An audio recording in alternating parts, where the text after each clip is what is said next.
የለም ያ ሁሉ ታለፈ ታጋየት ልጅ በደሙ በላቡ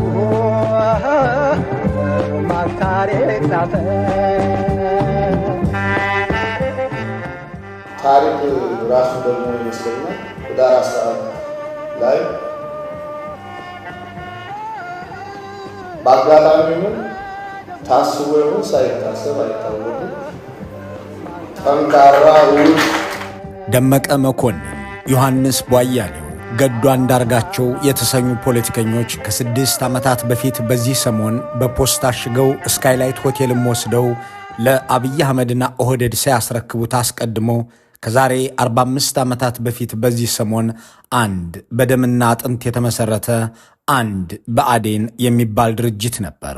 ብአዴን ከመባሉ በፊት ግን ፈጣሪዎቹ ኢህዴን ብለው ያወጡለት መጠሪያ ነበረው። ኢህዴን ሆኖ ተወልዶ ብአዴን ሆኖ ያደገው ድርጅት ትናንት 45ኛ ዓመቱን ደፍኗል። 45ኛው ህዳር 11 ግን የምስረታው ሳይሆን የሙት ዓመቱ ሆኖ አልፏል። ድርጅቱን ያዋለዱትም ሆነ የገደሉት ሰዎች ዛሬ በፖለቲካ ስልጣን ላይ የሉም። ለኦህዴድ መዳን ሲሉ፣ ኦህዴድን ለማንገስ ሲሉ፣ ለኦህዴድ እጅ መንሻ የሆናቸው ዘንድ ድርጅቱን የገደሉት ሰዎች እስረኛና ስደተኛ ሆነዋል። ድርጅቱን የወለዱት ሰዎች ደግሞ ዝምተኛ፣ ጡረተኛና ስደተኛ ሆነዋል። ከ45 ዓመታት በፊት የተመሠረተው ድርጅት ትቶት ያለፈው አሻራ እንዴት ያለ ነው? አዲሱ ትውልድ ከዚህ ድርጅት ከዚያ ድርጅት ምን ይማራል የሚለው ግን አሁንም ህልው የሆነ ጥያቄ ነው። ኢትዮጵያ ተጨማሪ 30 ዓመት ሕይወት ልማትና ሰላም እንዲኖራት ምክንያት የሆነ የአማራ ሕዝብም በታሪኩ አይቶት የማያውቀውን እድገት እንዲያመጣ ምክንያት የሆነ ነው የሚሉትን ያህል በምክንያት የሚተቹትና የአማራን ሕዝብ ጥቅም ከዚህ በላይ ማስጠበቅ ይገባው ነበር የሚሉት አሉ። ሰፋ አድርገውም የአገሪቱን ሁለተኛ ትልቅ ክልል እንዲፈጠር ምክንያት ሆኗል። አንድ ሆኖ የማያውቀውን የአማራን ሕዝብ በአንድ ክልል ስር እንዲተዳደር አድርጓል።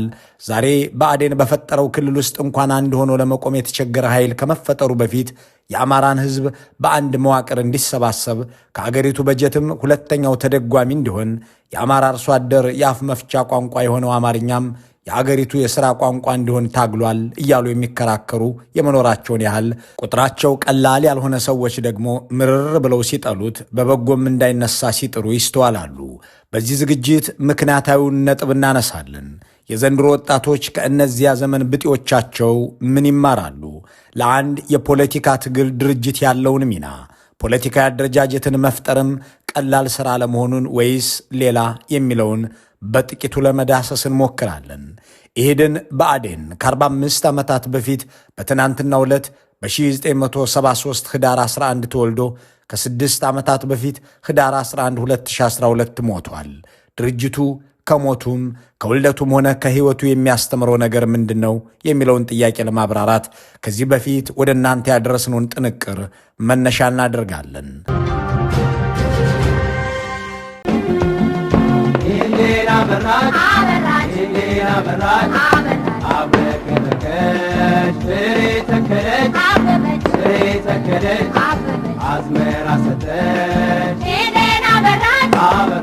የ1970ዎቹ የመጀመሪያ ዓመታት ኢትዮጵያን የሚያስተዳድረው መንግሥት የበላይነቱን ያረጋገጠበት ወቅት ነው። ያ ጥቁሩ ቦልሼቪክስ እየተባለ ይነገርለት የነበረው ኢህአፓ ፍርክስክሱ ወጥቷል። በከተማ የነበረው አመራሩ ተከፋፍሏል፣ ተገድሏል፣ ተሰዷል። በገጠር ያለው ባለቀዩ ባንዲራ ሰራዊት ብትንትን ብሏል። እናም መንገዶች ሁሉ ወደ ሱዳን አመሩ። የኢህአፓ የገጠርም የከተማም ታጋይ የከሰላን መንገድ፣ የገዳሪፍን ጎዳና፣ የመተማን ሜዳ የሚሄድበት ሆነ። የሱዳን ማኅፀን የኢትዮጵያን ፖለቲከኛ ወጣቶች ይቀበል ጀመር።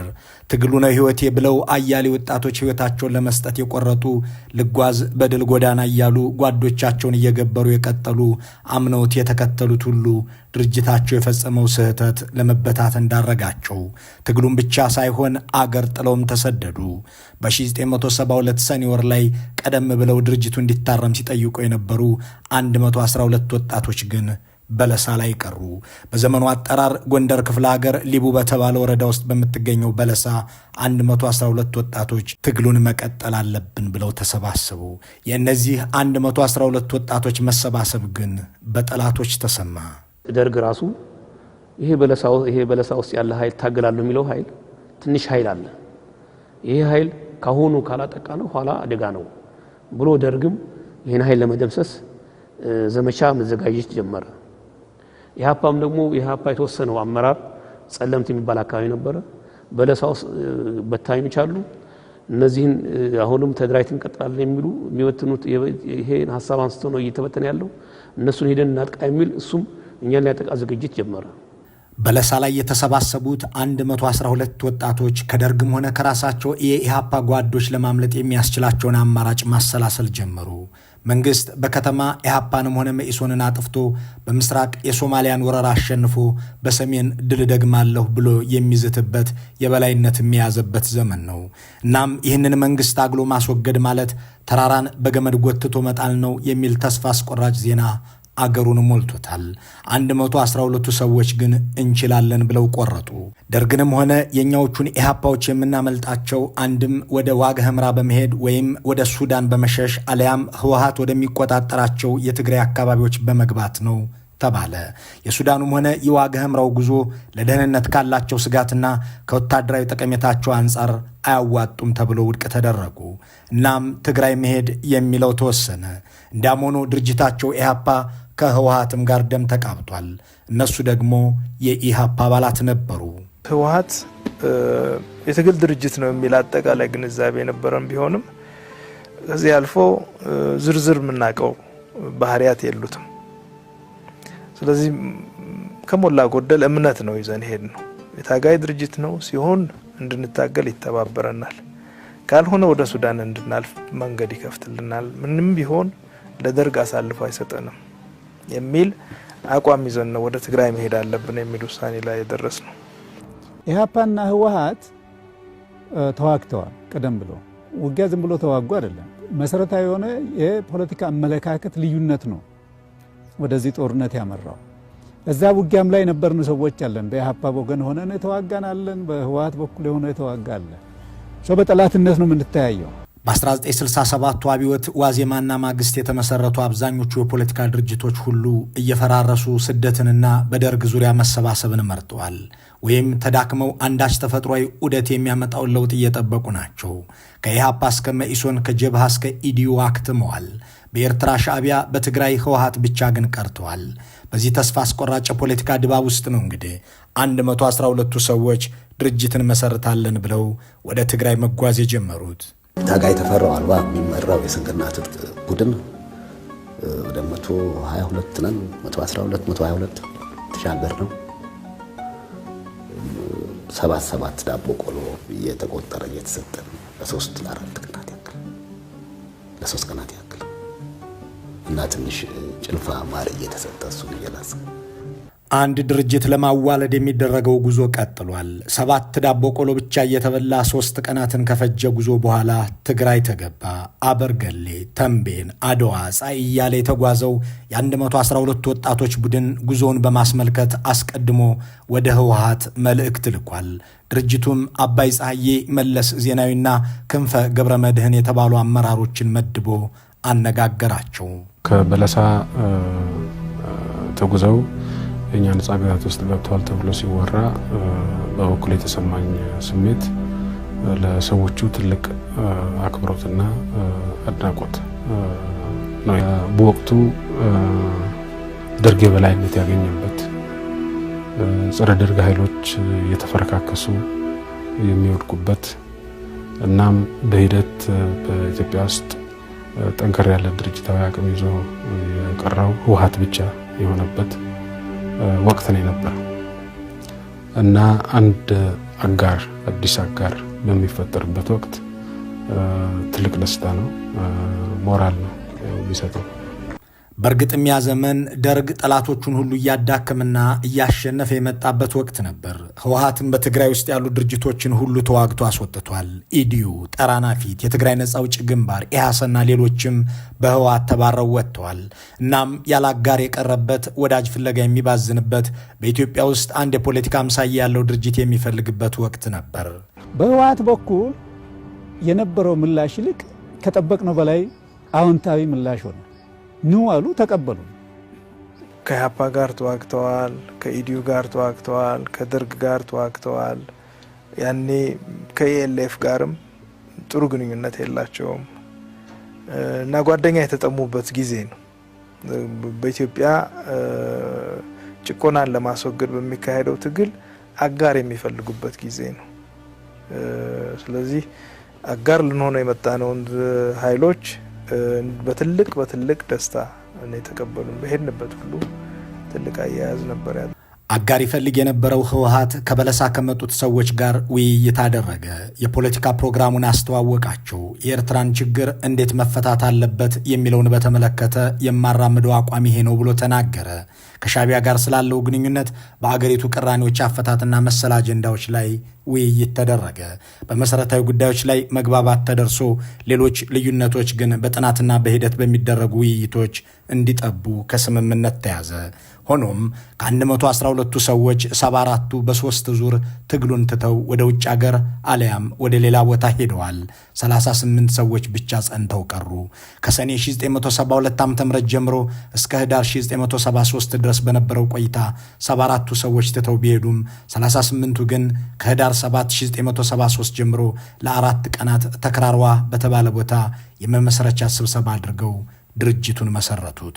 ስሙንም የኢትዮጵያ ህዝቦች ዴሞክራሲያዊ ንቅናቄ ኢህዴን አሉት። ይህም የሆነው ህዳር 11 1973 ከ44 ዓመታት በፊት በዛሬው ዕለት ነበር።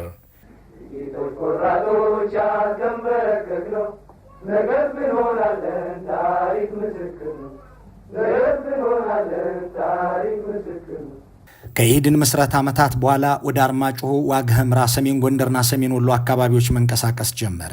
ከህወሓትም ጋር ግንባር ተፈጠረ። ድርጅቱም ኢህአዴግ ሆነ። ወደ መሃለኛው የኢትዮጵያ ክፍል ለሚደረገው የትጥቅ ትግልም አመቺ ሆነ።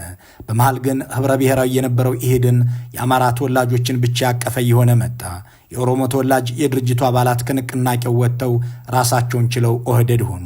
የደቡብ ኢትዮጵያ ተወላጆችም የድርጅቱ አባላት መሰል መንገድ ማሰላሰላቸው አልቀረም።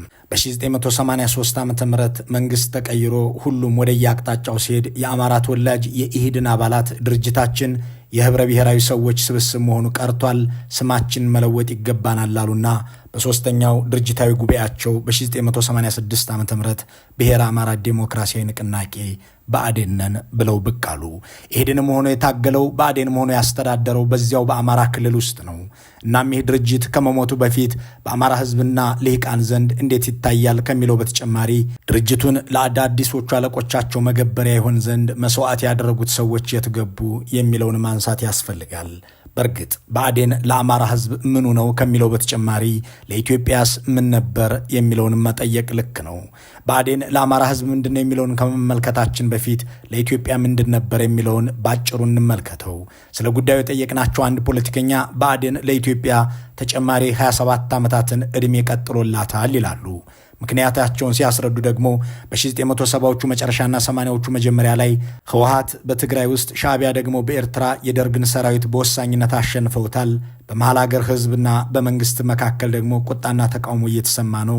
ሁሉም በየብሔሩ ጠመንጃ አንስቶ የተበታተነ ተኩስ የተከፈተበት ወቅት ነበር። ኢህዴን ባይመሰረትና ከህወሓት ጋር ግንባር ባይፈጥር ኖሮ ደርግን የሚተካ መንግስታዊ ኃይል ሊፈጠር የሚችልበት እድል ያነሰና ኢትዮጵያም በወቅቱ የነበረችው ሶማሊያ የገጠማት መበታተን የማይገጥማት እድል አነስተኛ ነበር ይላሉ። ይህንን ሐሳብ የሚጋሩ ሌላ አስተያየት ሰጪ ደግሞ ዛሬ የምናየው የአገሪቱ የመፍረስ ስጋት ያኔም በተመሳሳይ እንደነበር ያስታውሱና ኢህዴን ቢያንስ ፖለቲካዊ ተቋሙን ይዞ ከህወሓት ጋር ጥምረት ባይፈጥርና እንደ ኦህዴድና ደኢህዴን ላሉ ድርጅቶች መፈጠርም እርሾ ሆኖ ባያገለግል ኖሮ አገሪቱ መንግስት አልባ ትሆን ነበር ይላሉ። በ1983 ዓ.ም 17 የታጠቁ ድርጅቶች በአገሪቱ እንደነበሩ የሚያስታውሱት እኒሁ አስተያየት ሰጪ ኢህዴን ተመስርቶ ኢህአዴግ ባይወለድ ኖሮ እነዚያ ታጣቂ ኃይሎች መንግስትን ተክተው መቆም ስለማይችሉ ህወሓትም ከትግራይ ውጭ ሊንቀሳቀስ የሚያስችለው ፖለቲካዊ ወዳጅ ስላልነበረው በዚያው በ1983 ዓ.ም ሶማሊያ እንደገጠማት ያለ መፍረስ ኢትዮጵያም ሊያጋጥማት ይችል ነበር በማለት ኢህዴን አገሪቱን ተጨማሪ 27 ዓመታትን ዕድሜ ቀጥሎላታል በሚለው ይስማማሉ። ህወሓት በ2013-14 ዓ.ም በወታደራዊ የበላይነት እስከ ሰሜን ሸዋ የደረሰ ማጥቃት ቢፈጽምም የተሟላ ድል ያላመጣውም ሆነ አሁን አገሪቱ በመውደቅ አፋፍ ላይ እንድትደርስ የተደረገው ድርጅቱ የፖለቲካ አጋር ስላልነበረው ነው የሚሉ ለዚህ ዝግጅት ሐሳብ ያዋጡ አስተያየት ሰጪ በ1980ዎቹም በተመሳሳይ ወታደራዊ የበላይነት የደርግን መንግስት ጦር ማሸነፉን ይገልጹና ጦሩን ከማፍረስ በዘለለ ግን ፖለቲካዊ ጋርዮሽ ፈጥሮ የሚወድቀውን መንግስት በፍጥነት የሚተካ ኃይል መፍጠር ያስፈልግ ነበር።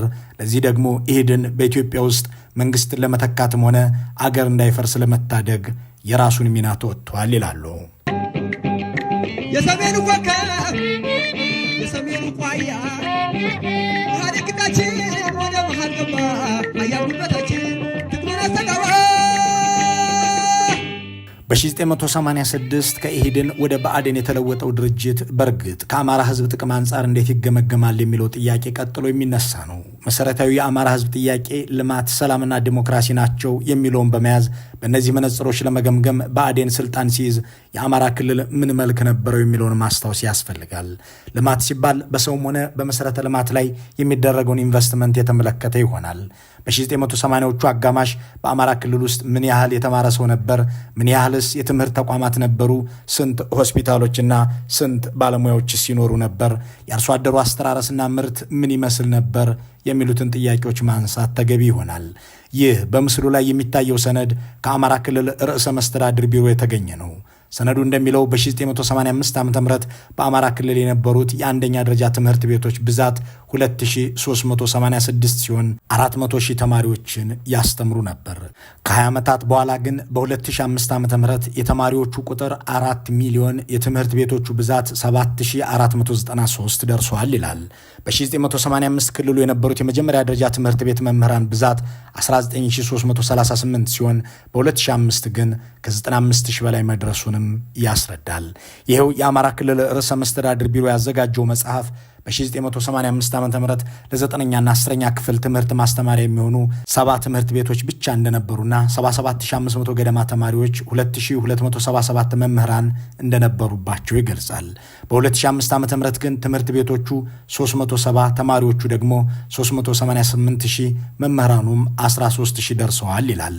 ከሁለት ዓመታት በፊት የወጣው የክልሉ መንግስት ሪፖርት ግን በአማራ ክልል የአንደኛ ደረጃ ትምህርት ቤቶች ብዛት 9092፣ የሁለተኛ ደረጃ 612፣ የቅድመ መደበኛ 446 መሆናቸውን ይገልጻል። ሁለቱም ሪፖርቶች ግን ከአንደኛና ሁለተኛ ደረጃ ትምህርት ቤቶች በተጨማሪ 10 ትላልቅ ዩኒቨርሲቲዎች፣ በርካታ የሙያና ቴክኒክ ትምህርት ቤቶች መከፈታቸውን አይገልጹም። በአማራ ክልል ውስጥ ትምህርት ሳይቋረጥ ያለአንዳች የጸጥታ ችግር 27 ዓመታትንም ቀጥሏል። የድሮ መንግስቶች እኮ ጥሩ ሆነው ታቅበው ሲለቁም በፍታዊ አቅማቸው ውጭ ነው ብለው አንድ ነገር ሳያጠፉ ገበሬውን ሳይጨቁኑ ገበሬውን ንጹሃኑን ዜጋን በቃ በሞራል በድል እያገዙን አይዟችሁ፣ በርቱ፣ ስሩ፣ አልሙ፣ በልማት ታገሉ፣ ቆፍሩ፣ እረሱ እያሉ ሲያግዙን ነበር። ይሄ ግን እንኳንስ ሊያግዝ ቀርቶ እያወደመ በሉት እያለ እየጨፈጨፈን ብአዴን ባስተዳደረው የአማራ ክልል ውስጥ በ1985 ዓ.ም አንድም ጤና ኬላ ያልነበረ ቢሆንም በ2005 ግን 4100 ጤና ጣቢያና ጤና ኬላ እንዲሁም 19 ሆስፒታሎች መገንባታቸውን የሚያሳየው የርዕሰ መስተዳድሩ ቢሮ ሰነድ ከ30 ዓመታት በፊት በአማራ ክልል በክረምትም በበጋም የሚያስኬድ መንገድ 3900 ኪሎ ሜትር ነበር ይልና ይህ በ2005 ከ24000 በላይ መድረሱን ጽፏል። በ1980ዎቹ የመጀመሪያ አጋማሽ በአማራ ክልል አርሶ አደሮች ማዳበሪያም ሆነ ምርጥ ዘር የሚባልን ነገር የማያውቁ ሲሆን በ2005 ግን በዓመት 5 ሚሊዮን ኩንታል የሚደርስ ማዳበሪያና ምርጥ ዘር ይቀርብላቸው ነበር። ምርታቸውም በአንድ ሄክታር ከ10 ኩንታል በታች የነበረ ሲሆን በ2005 ግን ከ23 ኩንታል በላይ ደርሷል። የእርዳታ ጠባቂዎች ቁጥር አሽቆልቁሎ ሰርተው ራሳቸውንም ገበያውንም የሚመግቡ ሚሊዮነር አርሶ አደሮች መፈጠራቸውን ደግሞ በ2009 ዓ.ም የወጣው የአማራ ክልል ግብርና ቢሮ ሰነድ ያሳያል። በበጋ የአፈርና ውሃ ጥበቃ ስራ የሚያስተባብሩ፣ በዝናብ ወቅት የእርሻ ሂደትን የሚከታተሉ፣ የአካባቢውን ማህበረሰብ ጤና የሚጠብቁና የመጀመሪያ ደረጃ እርዳታ የሚያደርጉ ከ30 ሺህ በላይ የጤናና የግብርና ኤክስቴንሽን ባለሙያዎችም በየአርሶ አደሩ ቀየው ተሰማርተው ነበር። ከልማት አንጻር የአማራ ክልል አይቶትም ሰምቶትም የማያውቀውን ልማት ያመጣ መሆኑን የሚገልጸው የክልሉ መንግስት ሰነድ፣ ይሁን እንጂ የአማራ ክልል ህዝብ ካለው የልማት አቅም ካለው የተፈጥሮ ሀብትና የቱሪዝም አቅም አንጻር የበለጠ ሊለማ የሚችልበት እድል እንደነበር በማንሳት ትችት ለሚሰነዝሩ ሰዎች ምላሽ የለውም። የአማራ ክልል በ27 ዓመቱ የብአዴን አስተዳደር ዘመን ከሁሉም የአገሪቱ አካባቢዎች ሁሉ ሰላማዊ ክልል ነበር የሚል አስተያየት ያላቸው ሰዎች ደግሞ ትግራይና አፋር የኤርትራን ወረራ ተከትሎና ከዛ በኋላ በነበሩት ሁነቶች ችግር ውስጥ እንደነበሩ፣ ኦሮሚያ ውስጥ ከኦነግ ጋር በተገናኘ ጠመንጃ ያማዘዙ ቀውሶች፣ በሶማሌ ክልል ከኦብነግ ጋር በተያያዘ፣ በደቡብ ክልልም ከአስተዳደርና ልዩ ልዩ ጉዳዮች ጋር በተገናኘ፣ ጋምቤላ ውስጥ በጎሳዎች ጸብ ምክንያት ግጭቶች እንደነበሩ ያነሱና አማራ ክልል ውስጥ ግን ለ27 ዓመታት ኮሽ ያለ ነገር አልነበረም ሲሉ ያክላሉ። እናም ኢትዮጵያ በ27 ዓመቱ ሰላም ነበረች ከተባለ የአማራ ክልል በዋናነት የሚጠቀስ መሆኑንም ያነሳሉ። ክልሉ ውስጥ ያሉ ብሔሮች የራሳቸውን የመስተዳድር ዞን ፈጥረው ከሌሎችም ጋር የነበረውን ነባር ቤተሰብነት አስቀጥለው የብሔረሰቦችም ካውንስል መስርተው ያለምንም ግጭት መኖር ተችሏል ይላሉ። ይሁን እንጂ ክልሉ ከሌሎች ሁሉ የላቀ ሰላም ኖሮት የበለጠ መልማት ይገባው ነበር። ሰላሙም አስተማማኝ ስላልነበር ብአዴን ገለል ሲል ተበጠበጠ። እናም ድርጅቱ ዘላቂና የሚቀጥል ሰላም አልገነባም ሲሉ ያክላሉ። ጉዳዩን ከፖለቲካና የዲሞክራሲ መብት ጋር ታገናኝተው የሚመለከቱ ሰዎች ደግሞ በአገሪቱ ውስጥ የመጻፍም ሆነ የመናገር መብት በአዋጅ ሲፈቀድ በዋናነት ዛሬ የአማራ ልሂቅ ነኝ የሚለውና ያኔ ኢትዮጵያዊ ነኝ ይል የነበረው ኃይል ቀዳሚ ተጠቃሚ እንደነበረ አንስተው የኢህአዴግ አባል ድርጅቶች ከሚያስተዳድሯቸው ክልሎች ውስጥ የፖለቲካ ፓርቲዎች አንጻራዊ ደህንነት የነበራቸው በአማራ ክልል ውስጥ ሲንቀሳቀሱ እንደነበር ያነሳሉ። ሆኖም የረባ የመድብለ ፓርቲ ፖለቲካና የዲሞክራሲ ምህዳር በአማራ ክልል አልነበረም የሚሉና ባህር ዳር ከተማ ላይ ከብአዴን ውጭ አንድም ድርጅት ዋና ጽሕፈት ቤቱን የከፈተ አልነበረም ይላሉ። በአማራ ክልል የፖለቲካና ማህበራዊ ኢኮኖሚያዊ ልማት ጉዞ ውስጥ ስሙ በአዎንታም ባሉታም የሚነሳው ብአዴን በተለይም ከክልሉ ውጭ የሚኖሩ አማሮች መብት እንዲከበር አልታገለም ከሚለው ጀምሮ የህዝቡን የመልማት አቅም የሚመጥን ልማት አላመጣም በሚልም ይተቻል። የድርጅቱ ቀንደኛ ጠላት ሆነው የመጡት ግን ራሱ ድርጅቱ ውስጥ የነበሩት አመራሮች ሆነዋል። ስሙንም ተጠይፈነዋል። ኦህዴድ ወንድማችን ራሱን ኦዴፓ ብሏልና እኛም ብአዴን አይደለንም ከዛሬ ጀምሮ አዴፓንን በማለት መስከረም 30 2011 ብቅ አሉ። በመጨረሻም በደምና አጥንት በብዙ ፈተናና መከራ ውስጥ የተመሰረተውን ድርጅት በፖስታ አሽገው ለኦህዴድ ብልጽግና አስረከቡት።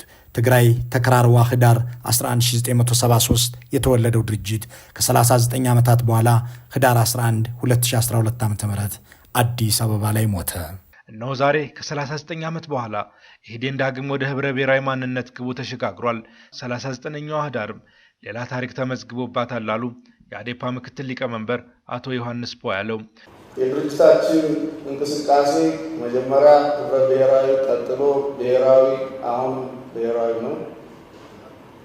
አሁን በደረስንበት ጊዜ ደግሞ ከሌሎች ድርጅቶች ጋር በመሆን በዚሁ በህዳር ታሪክ ራሱ ደግሞ ይመስለኛል ህዳር 11 ላይ በአጋጣሚው ታስቦ ይሁን ሳይታሰብ አይታወቅም ጠንካራ ውድ ህብረ ብሔራዊ ድርጅት ለመመስረት በቅተናል። ያኔው የአዴፓ ምክትል ሊቀመንበር አቶ ዮሐንስ ቧያሌው በዚህ በህዳር ጠንካራውን ህብረ ብሔራዊ ድርጅት ለመመስረት በቅተናል ሲሉ ንግግር ያደረጉት ብአዴንን አፈርሰው ብልጽግናን የመሰረቱ ዕለት ነው። ከአቶ ደመቀ መኮንን ጋር በመሆን ለኦሮማራው አለቃቸው ለአብይ አህመድ ድርጅታቸውን ብአዴንን ባስረከቡበት ቀን ነበር። አንድን ድርጅት ለመመስረት የሚያስከፍለው ዋጋ የበዛ መሆኑን አሁን ባለው የአማራ ፖለቲካ ውስጥ የታየ ቢሆንም ብአዴን ነበርን ያሉት አዴፓዎች ድርጅታቸውን ለክልላቸው ፖለቲከኞች ሳይሆን ለኦህዴዶቹ ወስደው ሰጡት። በእርግጥ ኦህዴድ አቶ ለማ መገርሳ የኢህአዴግ መዋሃድ ተገቢ አይደለም ካሉ በኋላ የጠቅላይ ሚኒስትሩ አዲስ ፓርቲ የመመስረት ጥያቄ አጣብቂኝ ውስጥ እንዲገባ አድርጎ ነበር። አዴፓዎች ግን ከኦህዴድም ከደኢህዴንም አስቀድመው ፈርሰናል፣ ልናስረክባችሁ ወስነናል ብለው ከባህር ዳር መግለጫ ወጡ።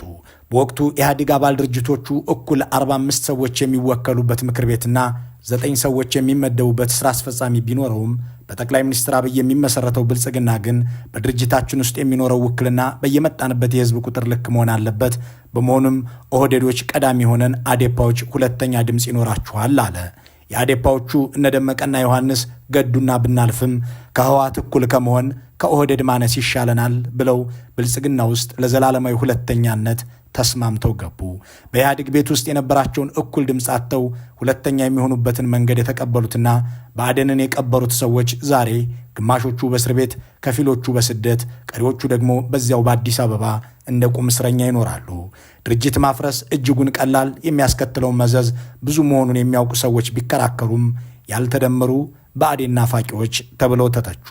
ነገ እልፍ እንሆናለን፣ ታሪክ ምስክር ነው እያለ ሲዘምር የኖረው ብአዴንም እንኳን ክልሉን ራሱንም ከመጥፋት የሚታደግበት ስርዓት አላበጀም ነበርና ልክ እንደ ኢህአፓና መኢሶን ኢዲዩና ኢዲሃቅ ታሪክ ለመሆን በቃ። መልካሙን ሁሉ በመመኘት በዚሁ እንሰናበታለን።